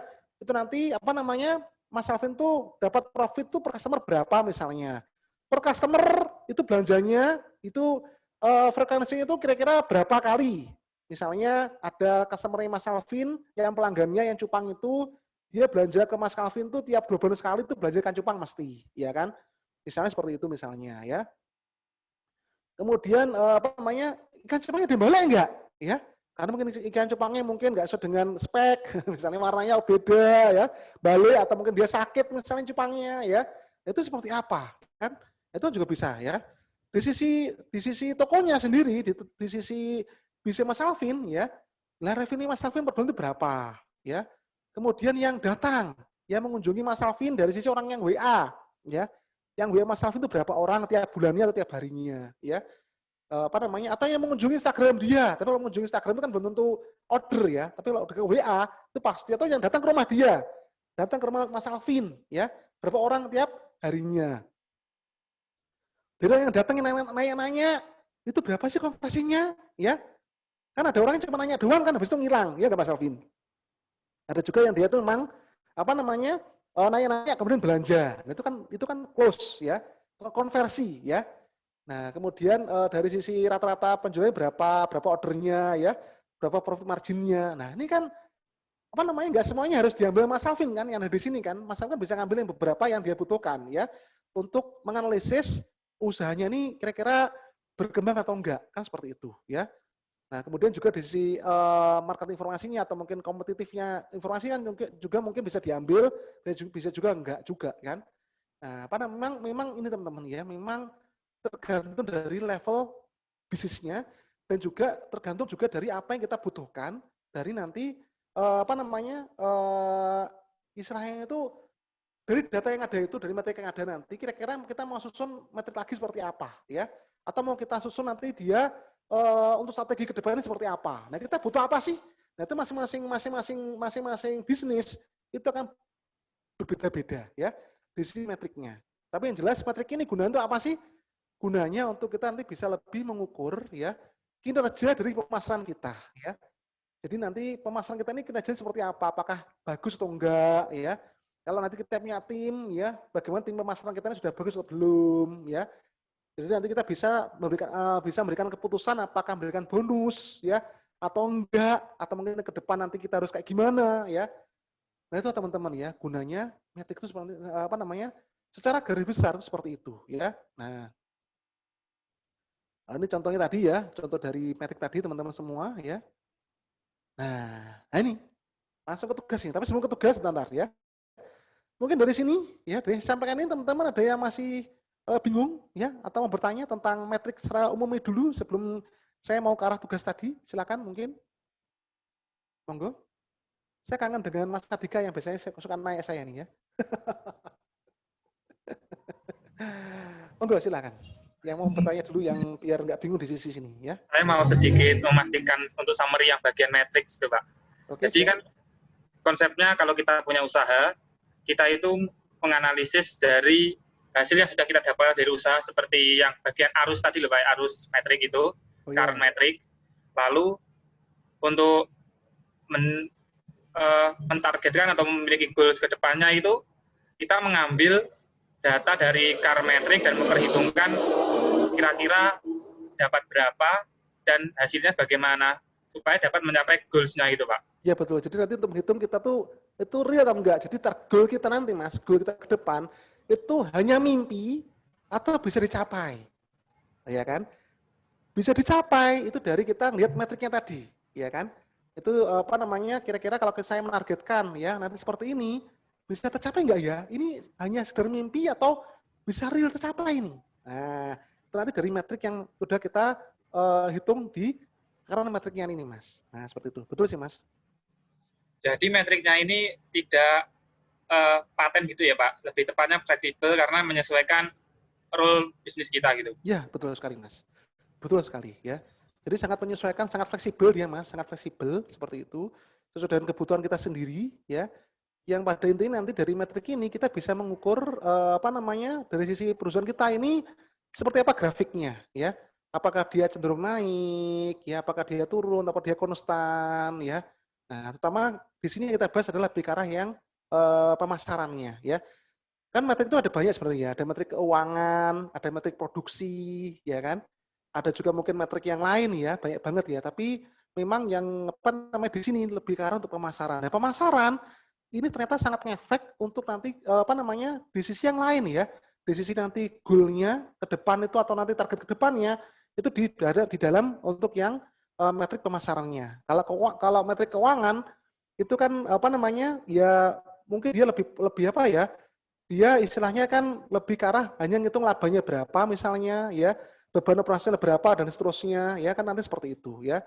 Nah, sedangkan metrik pemasaran ini memang nanti lebih ke arah kita bisa bahkan yang di keuangan ya, yang itu profit itu kan sebenarnya kan keuangan ya. Tapi akhirnya kan dia memang di sisi pemasarannya sendiri ya. Nanti seperti apa. Tapi memang profit di sini itu sebenarnya profit yang lebih ke arah untuk masih ke arah produk Mas. Belum mungkin profit ke arah yang benar-benar benar-benar yang profit bersih itu mungkin masih belum ya, tapi bisa juga itu juga dimasukkan juga sekarang nggak apa-apa ya. Artinya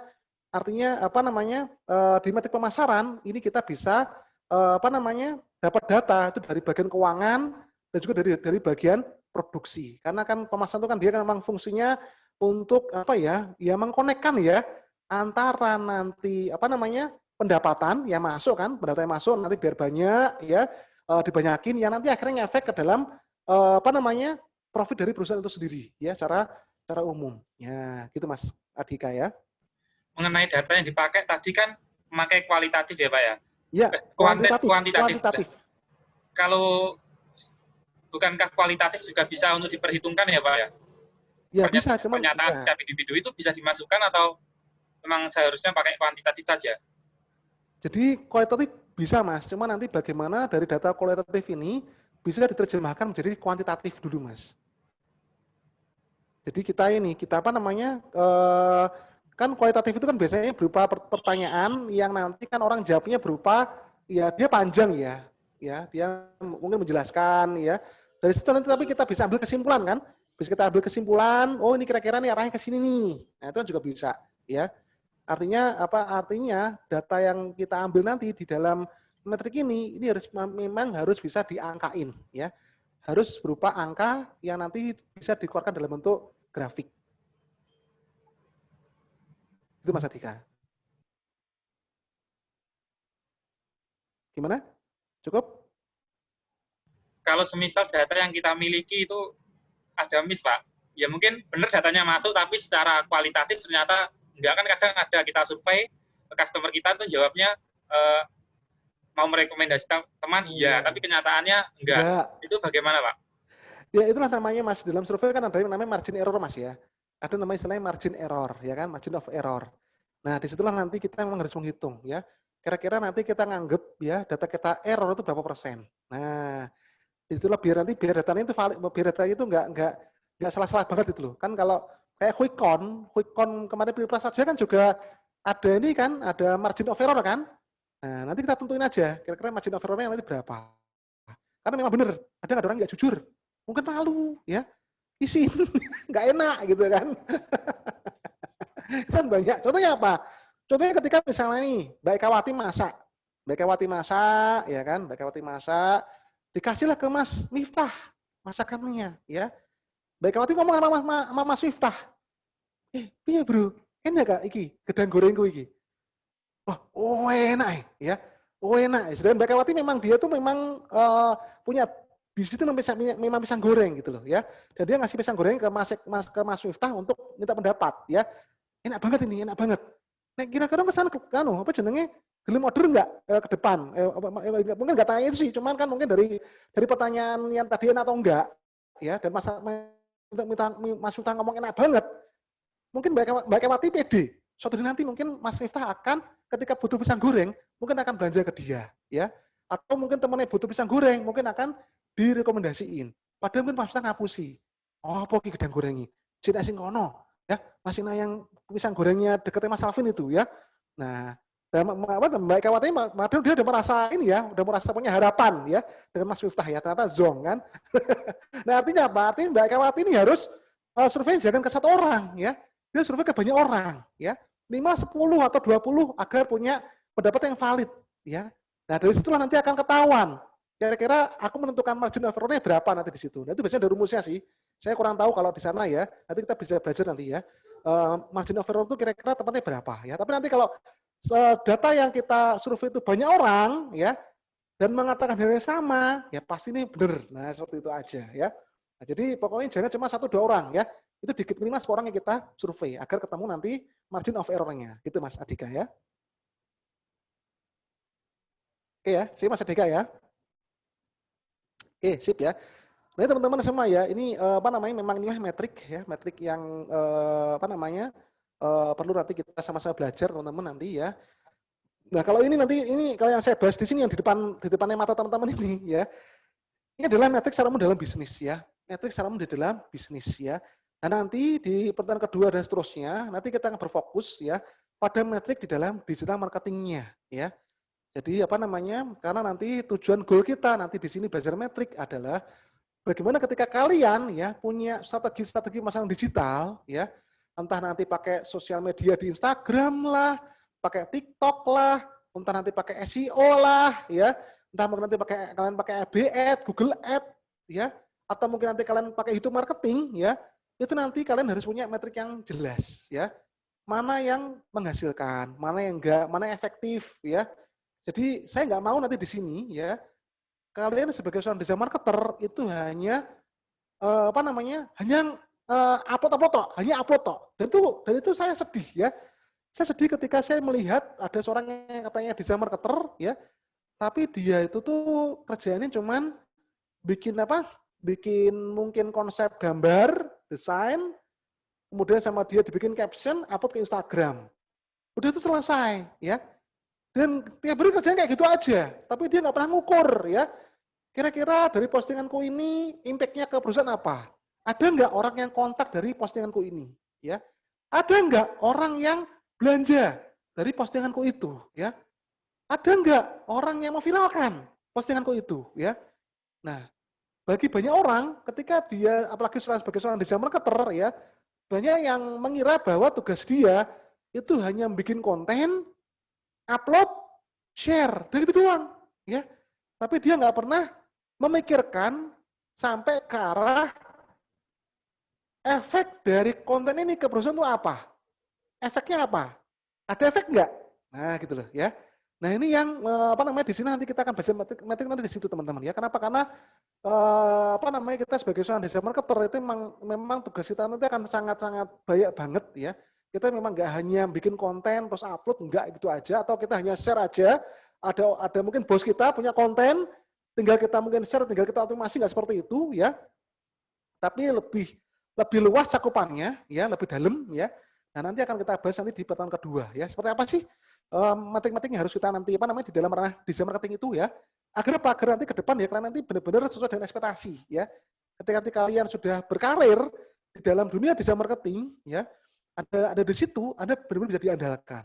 Dan Anda tahu apa yang harus Anda lakukan agar perusahaan ini ya, atau mungkin dari postingan Anda itu punya impact ya ke dalam perusahaan yang sedang meng-hire Anda ya. Apakah impact-nya buruk atau bagus? Ya tentunya jangan yang buruk ya, harus yang bagus ya. Kalau impact-nya buruk gampang sebenarnya. Kalian bikin konten yang aneh-aneh ya, share gitu kan.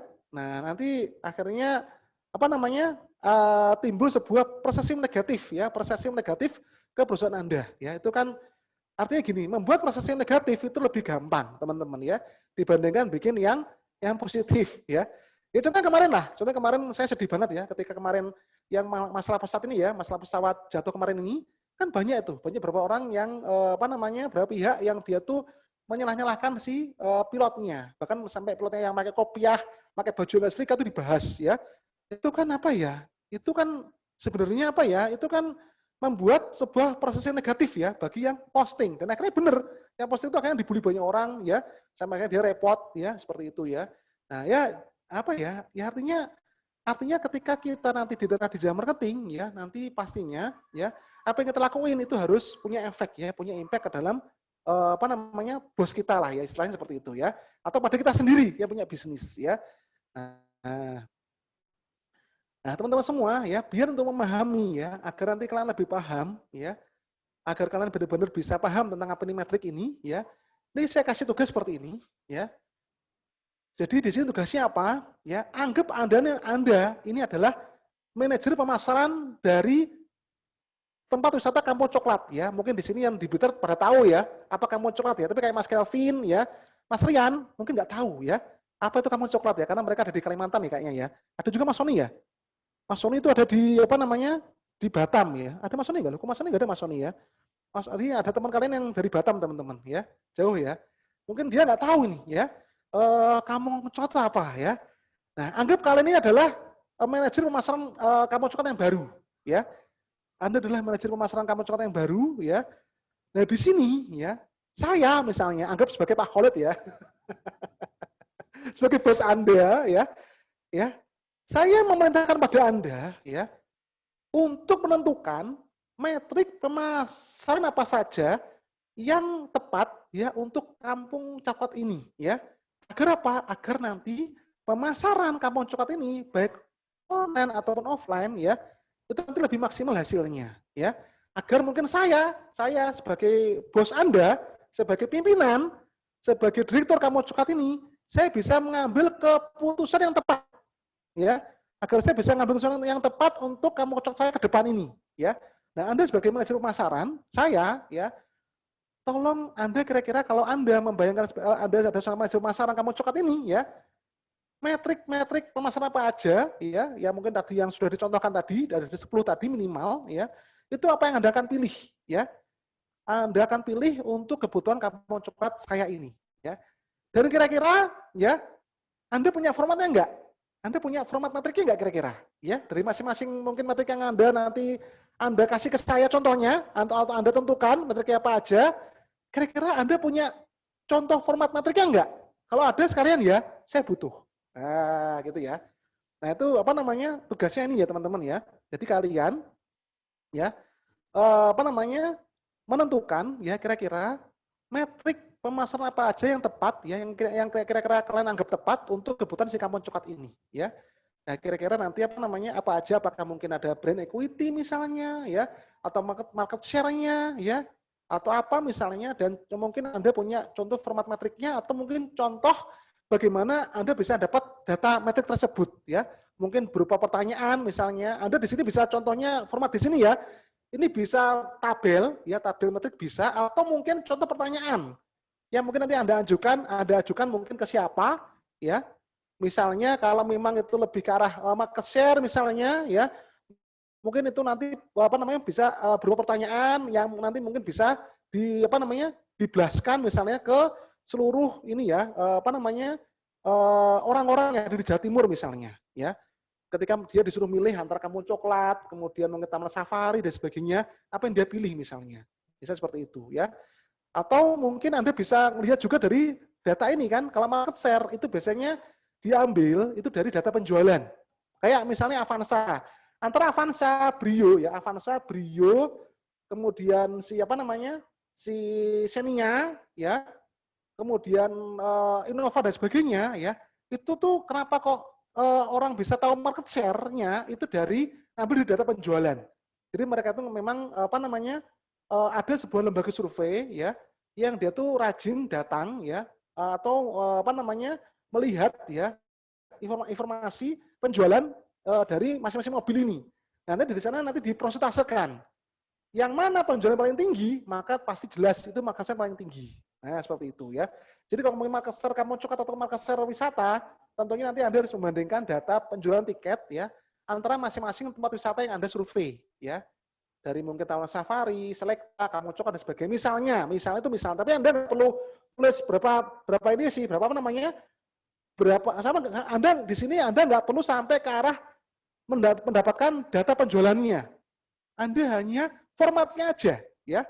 Format metriknya atau mungkin format pertanyaannya ya. Jadi Anda nggak sampai harus ke arah ngambil datanya ya. Nah, seperti itu ya. Jadi istilahnya apa namanya? Ini kan memang nanti kan tujuannya adalah memang ke arah metrik yang apa yang tepat ya di dalam kamu coklat ini.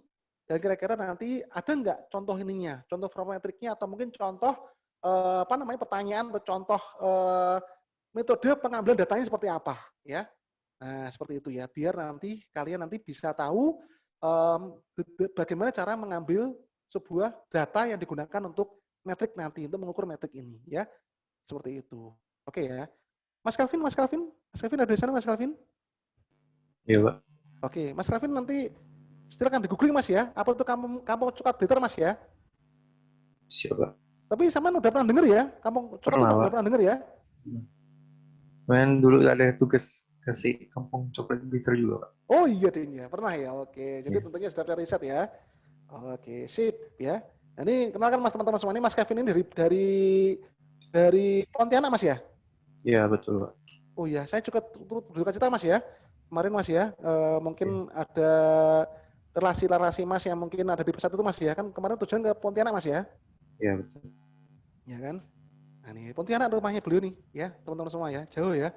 Pontianak loh. Itu Pontianak itu apa yang Khatulistiwa itu ya? Iya, betul, Pak. Oh iya ya, wah luar biasa nih ya. Ini nganu nih, pusatnya Khatulistiwa guys ya. Ya bener ya. Ada Mas Sony sebenarnya Mas Sony kok belum hadir ya. Mas Sony dari Batam itu yang paling jauh ya. Mas Rian dari mana? Mas Rian juga dari Kalimantan Mas Rian ya? Iya, Pak. Mas Rian itu Kalimantan mana Mas? Kalimantan Selatan, Pak. Oh, Kalimantan Selatan ya. Kota mana? Banjarmasin ya? Iya, Banjarmasin. Wih, Masya Allah ya. Oh, jauh-jauh ya, sahabat kalian teman-teman ya. Ini dari jauh-jauh nih ya. Bersyukur kalian ada di Blitar nih ya. Oke, ini ya tugasnya ya. Apa namanya? Jadi kalian sekali lagi menentukan metrik pemasaran apa aja yang sekiranya tepat ya untuk kamu curhat ke depannya ya. Apa aja yang harus dihitung oleh kamu curhat ini di sisi pemasarannya ya. Yang nanti Anda bisa sarankan kepada saya sebagai anggap aja saya sebagai Pak Khalidnya ya. Nah, seperti itu ya. Nah, jadi Anda nggak perlu sampai detilkan metriknya kayak gimana, nggak perlu ya. Maksudnya di sini saya hanya apa namanya dari contoh-contoh metrik yang tadi ya, itu kira-kira apa yang kira-kira cocok buat si kampung coklat, dan mungkin kalian punya masukan ya, punya masukan metrik-metrik yang lain ya, terutama untuk metrik yang di online-nya. Tadi kalau yang tadi yang saya sebutkan yang 10 itu hanya metrik di sisi offline-nya ya. Tapi di sisi online teman-teman nanti seperti ini teman-teman. Ini ya. Bentar ya. Nih. Ini muncul nggak sering sayang ini? Muncul, Pak. Nah ini ya. Ini contohnya nih, ini metrik, tapi ini metrik apa? Ini untuk konten marketing. Nah, nanti kita juga bahas ini, teman-teman. Nanti di pertemuan yang ketiga kayaknya, atau keempat, kita akan bahas ini ya. Tentang metrik di dalam konten marketing. Ya, kayak page views, unique visitor, ya, email open, return rate, bounce rate. Nah, ini ya. Nanti kita akan bahas ini. Itu sosial media share, sosial media likes, ya, komen. Nah, itu ya. Oh, banyak ya. Nah, ini ya. Nah, ini adalah metrik kalau di online, ya. Seperti ini masih sebagian kecil ini. Ini kan ini hanya di dalam konten marketing aja ya. Nanti ada yang lain ya. Nanti di SEO seperti apa ya. Nanti di apa namanya? Di FB Ads, Google itu seperti apa metriknya ya. Nah, seperti itu ya. Tapi nggak apa-apa, nanti Anda juga bisa masukin juga ya. Kalian kan kamu Saya juga tanya, perlu Pak. web kan? Nah, ya gimana? Monggo silakan. Itu kalau misalnya kita milih salah satu kayak offline aja gitu nggak masalah, Pak? Nah, masalah. Atau dua-duanya? Ya, tapi kan tadi pertanyaannya adalah, ingat ya, pertanyaannya adalah ya, untuk offline maupun online, guys. Ya, ini ya, baik online ataupun offline. Nah, gitu selesai ya. Ya offline aja nggak apa-apa sih, cuman kan saran saya adalah memang ya ini saya mintanya adalah online dan offline, karena kan sekarang dunia nggak cuma dunia offline aja kan, gitu ya. Pak, saya mau monggo silakan. menyederhanakan gini, Pak. Ini kan tugasnya kita mencari sebuah pertanyaan untuk mendapatkan data, atau kita sekalian mendapatkan datanya dan mengambil keputusan nantinya kan Bapak. Jadi kita menyajikan semua datanya gitu, atau sudah kita pilih, Pak, yang sesuai untuk formatnya nanti? Yang anu aja sih, yang apa namanya, yang sesuai aja sih Mas. Yang kira-kira nanti disesuaikan dengan kebutuhan kamu coklat aja sih, ya. Seperti apa nanti. Dan saya sebenarnya nggak minta detail-detail banget sebenarnya sih. Tapi kalau bisa detail kan, alhamdulillah, ya. Seperti itu. Saya cuman apa namanya gini aja nanti ya. Dari ini misalnya ya, dari apa namanya? Nah, dari 10 ini ya, yang paling utama adalah kira-kira menurut kalian mana yang paling utama untuk kamu coklat dari sini, ya. Apa aja? Mungkin ini misalnya gitu, ya. Nah, kemudian yang Didasarkan kedua, dari apa, Pak, itu? apanya? Pemilihan yang tepat itu kita didasarkan dari apa? Dari apa namanya? Saya lihat dari kondisi hari ini di kamu coklat. Oh. Saya lihat dari ini di kondisi di kamu coklat hari ini seperti apa, ya kan sama tahu mungkin apa namanya yang mungkin di luar kota ya, Anda bisa googling ya, bagaimana kampung coklat itu ya, tapi yang di Blitar mungkin kan udah tahu sekarang kan betapa gedenya itu, kemudian berapa apa namanya kira-kira tuh yang orang yang berkunjung tiap harinya berapa orang, ya kan. Nah, terus bagaimana ke depan ya, ke depan agar apa namanya prestasinya kampung coklat hari ini tidak semakin turun ya, tapi mungkin malah semakin naik ya. Karena apa? Karena saya sebagai mungkin ya, atau mungkin nanti para top ini ya, top leadernya ya, ini dia tahu bahwa oh ini anu nih kondisinya sekarang dari sisi apa namanya level mulut ke mulutnya misalnya gitu kan. Oh ini tinggi ini ya, misalnya seperti itu ya.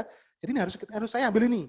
Apa namanya? Word of mouth ini karena penting ini, karena ternyata ini contoh ya. Saya akan ngambil ini kenapa? Karena ternyata banyak yang membuktikan orang tahu kamu coklat itu dari mulut ke mulut. Ya. banyak orang yang tahu Kamocot itu dari mulut ke mulut, ya. Nah, cuman di sini nanti ketika kalian milih ini, nah, pengen saya adalah kira-kira apa namanya, kalian harus bisa tahu nanti formatnya metrik ini kayak gimana. Kalaupun nggak tahu nggak masalah sih, cuma nilainya akan lebih tinggi. Ya, nilai bagi kalian akan lebih tinggi ketika kalian bisa mendefinisikan word of mouth and referral volumetric ini seperti apa, ya. Nah, silakan di googling aja nanti, di googling pasti ketemu nanti. Contohnya seperti apa? Contoh apa? Contoh mungkin tabelnya atau mungkin apa namanya? Bagaimana cara mendapatkan datanya misalnya, ya. Nanti setelah pasti akan ketemu nanti, ya. Jadi nanti di sini kalian harus googling loh ya. Jangan apa? Jangan by feeling, inget ya. Jangan mikir dewe ya. Kita kan harus googling ya. Kan harus googling kayak cross buying and up buying metric itu seperti apa sih gitu loh ya. Produk pattern metric itu seperti apa sih gitu loh ya. Nah, Pak, mau nanya. Ya, monggo Mas Calvin, silakan. Jadi tugasnya ini kita butuh data kan ya, Pak. Soalnya datanya ini kira-kira kita kan nggak bisa punya akses penuh ke kantong coklat ini kan. Ya. Nah, lalu kita harus melakukan pengambilan data ini, apakah kita harus melakukan survei kepada real person atau orang asli atau kita justru mengira-ngira atau mungkin ambil data dari internet yang lain atau perusahaan lain. Oke. Ya, cukup sementara ini mengira-ngira dulu aja Mas ya. Cukup mengira-ngira dulu aja dari mungkin referensi tentang kampung coklat yang Mas dapetin ya. Jadi pasti nanti akan beda-beda ya. Mungkin persepsinya Mas Adika, persepsi Mas Kelvin ya, persepsi Mas Kelvin atau persepsi Mas Miftah atau Mbak Ikawati pasti akan beda nanti ya. Tergantung bagaimana kalian nanti googlingnya ya. Gak apa-apa, nggak masalah. Di sini saya tidak ngambil mana yang betul, mana yang salah. Di sini nggak ada yang betul, nggak ada yang salah ya. Cuman mungkin di sini nanti ya saya pengennya adalah kalian bisa lebih memahami ya di dalam sebuah tempat wisata kayak kamu coklat ya. Kira-kira dia tuh butuh metrik seperti apa aja sih? Nah, gitu aja sih ya. Jadi dari apa namanya? Kesimpulan nanti goalnya apa sih? Goalnya dari tugas ini adalah pengen saya adalah apa namanya? Ketika nanti suatu hari nanti kalian nanti nangani sebuah tempat wisata seperti ini misalnya gitu kan. Nanti kalian tahu ya metrik apa aja yang harus diambil atau mungkin diukur untuk kebutuhan itu perusahaan ya. Itu aja sebenarnya ya. Jadi di sini apa namanya kalian tinggal googling aja sambil kira-kira aja kamu cocok seperti apa, gedein seperti apa, dia butuh apa seperti itu gitu kan. Nah, kira-kira nanti metrik apa yang paling tepat bagi dia ya. Itu aja sih ya. Jadi enggak usah ngambil data yang real, nggak usah ya. Cukup ini aja. Cukup kira-kira saja, nggak masalah ya. Itu Mas Calvin ya. Pak. Oke, sama-sama ya. Itu teman-teman ya. Dipahami ya ini ya. Ya. Nah, sambil sekarang googling semua ya. Ini apa ya? Nah, ya. Googling apa sama yang mungkin kalau kalian nemu metrik yang lain ya, karena masih ada yang lain sebenarnya. Ada brand ada brand metrik dari Raja Gopal juga ada ya. Juga metrik metrik Salesforce ya. Dari Alex Turner juga ada ya. Banyak banget metrik-metrik yang di luar sana ya. Yang untuk mengukur sebuah pemasaran.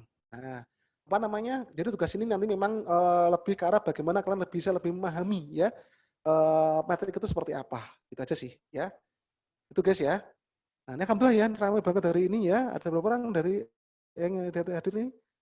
13 dikurangi 2. Oke, 11 ya. Alhamdulillah ya. Masya Allah ya. Alhamdulillah teman-teman semua ya. Sip.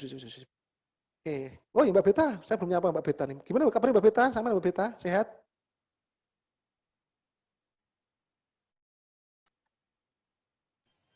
Alhamdulillah Pak, sehat. Nah, ini di mana nih? Di rumah ini? Ya, di rumah. Alhamdulillah. Oke. Lama ya nggak jumpa kita ya Mbak Beta ya? Iya. Oke, siap. Oke teman-teman, sebelum saya tutup, ya sebelum saya akhiri untuk pertemuan kita kali ini, ya mungkin ada yang mau ditanyakan dulu? Monggo silakan, atau ada yang mau didiskusikan dulu terkait tugas hari ini atau tentang materi hari ini? Monggo silakan teman-teman semua. Saya Oke, monggo Mas Adika.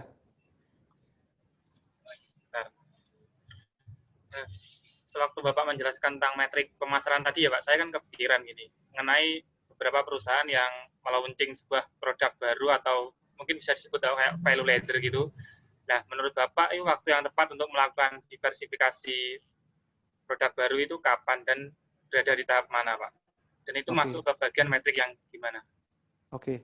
Pertanyaannya sulit banget nih ya. Wah, keren nih ya. Jadi, kapan waktu yang tepat ya untuk melakukan sebuah diversifikasi produk ya Mas ya? Seperti itu Mas ya? Iya kan? Nah, waktu yang tepat ya Mas ya untuk melakukan diversifikasi produk itu contohnya seperti ini ya. Contohnya ketika misalnya nih ya, misalnya kayak si brand Oppo misalnya ya, Oppo. Ya kita tahu kan Oppo itu kan produknya macam-macam Mas ya. Dia bahkan baru aja kemarin dia ngeluarin Oppo 4, Oppo Reno 4 saja belum beli, ini udah ngeluarin Oppo Reno 5. Waduh, Oppo 4 saja belum beli, Oppo Reno 4 saja belum beli, dari Oppo Reno 5 ini kan, gitu kan ya. Ya toh?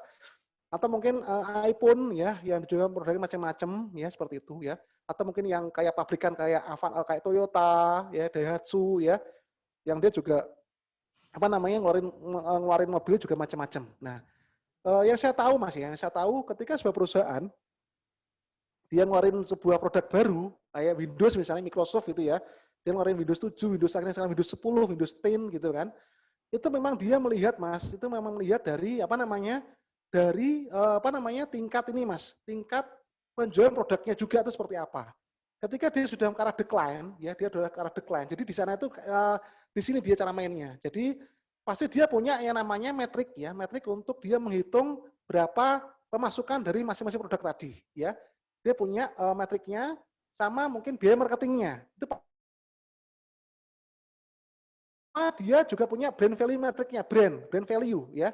Kenapa? Karena di brand value ini itu memang kayak misalnya Oppo atau brand besar tadi ya, ngomongin masalah brand ya pasti dia tuh udah punya ininya, punya tool pengukurannya, atau mungkin dia sudah kerjasama dengan lembaga survei ya untuk brandnya ini seperti apa, di pasar seperti apa. Kayak kemarin kayak mobil misalnya gitu kan, mobil kan di masa pandemi ini kan mengejutkan banyak orang.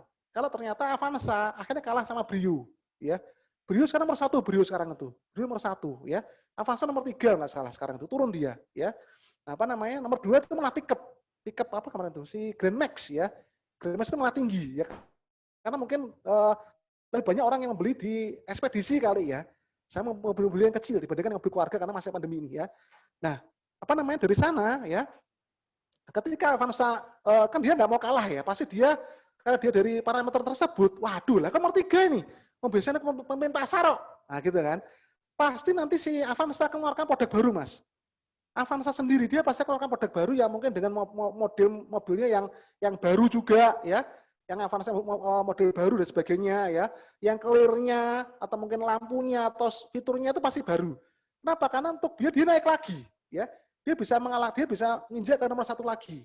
Itu kalau udah brand besar ya, yang dia lihat itu memang nanti akhirnya nggak cuma di sisi metrik penjualan sama marketingnya ya, metrik omset ya sama nggak itu aja, tapi bagaimana dari sisi brand value-nya itu seperti apa ya.